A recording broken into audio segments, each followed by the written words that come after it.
Friends, Radhe Radhe. आज मैं आपको बताऊंगी तुलसी की मंजरी तोड़ने से क्या होता है। अब आपको पता है कि हमारे हिंदुओं में तुलसी का कितना महत्व है। शास्त्रों के अनुसार तुलसी के पौधे में माँ लक्ष्मी वास होता है और भगवान विष्णु को तुलसी बहुत प्रिय है। इसी कारण तुलसी की पूजा करने से हर तरह के दुख दर्द से छुटकारा मिलता है। इसके साथ ही जिस घर में तुलसी का पौधा है वहाँ पर कभी भी वास्तु दोष नहीं होता, बस वो सूखना नहीं चाहिए। सुख समृद्धि के लिए तुलसी की पत्तियाँ, डंडी का खूब इस्तेमाल किया होता है सबने। लेकिन क्या आप जानते हैं कि इसे तुलसी में लगी मंजरी को तुरंत हटा देना चाहिए। इससे तुलसी माता के सिर का भार कम होता है। तो जानते हैं ये पुरानी कथा और इस कथा में ही उपाय छुपा है।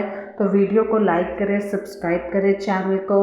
तो फ्रेंड्स, क्या होता है कि जब हम किसी चीज़ का ज्ञान नहीं होता, हमारे से अनजाने में कुछ चीज़ें हो जाती हैं, तो वो हम जानबूझ के तो नहीं करते, लेकिन कभी कभी अनदेखा हो जाता है तो उसका फिर हमें परिणाम भुगतना पड़ता है।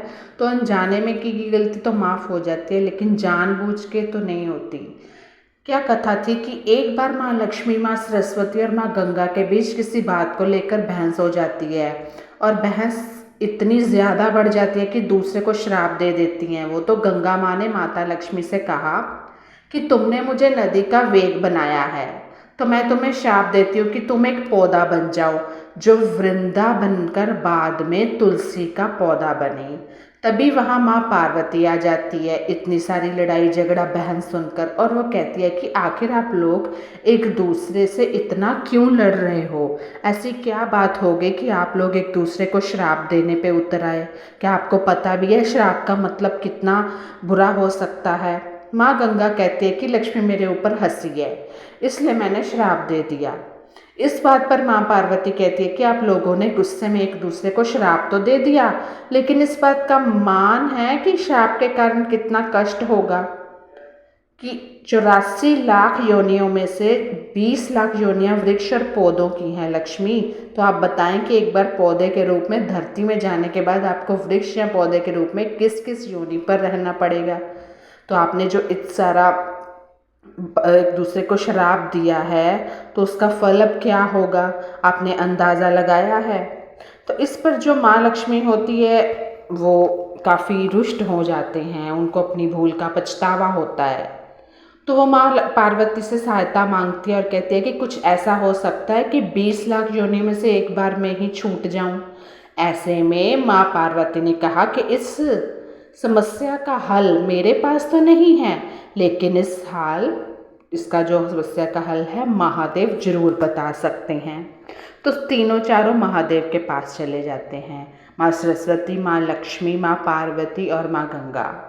महादेव ही हैं जो हर तरह की योनि से छुटकारा दिला सकते हैं, माँ पार्वती कहती है। तब माँ पार्वती ने भोलेनाथ से कहा कि कोई ऐसा उपाय बताइए प्रभु कि माँ लक्ष्मी तुलसी के बाद किसी अन्य योनि का दुख ना भोगे।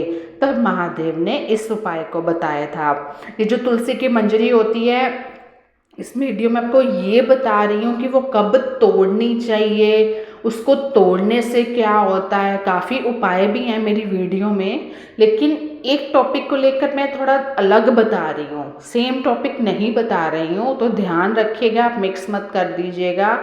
कार्तिक माह में लक्ष्मी जी ने तुलसी क्यारी के रूप में प्रकट हुई। कहा जाता है कि द्वादशी तिथि के दिन तुलसी के पौधे में लगी मंजरी को तोड़कर शालिग्राम को अर्पित कर दो।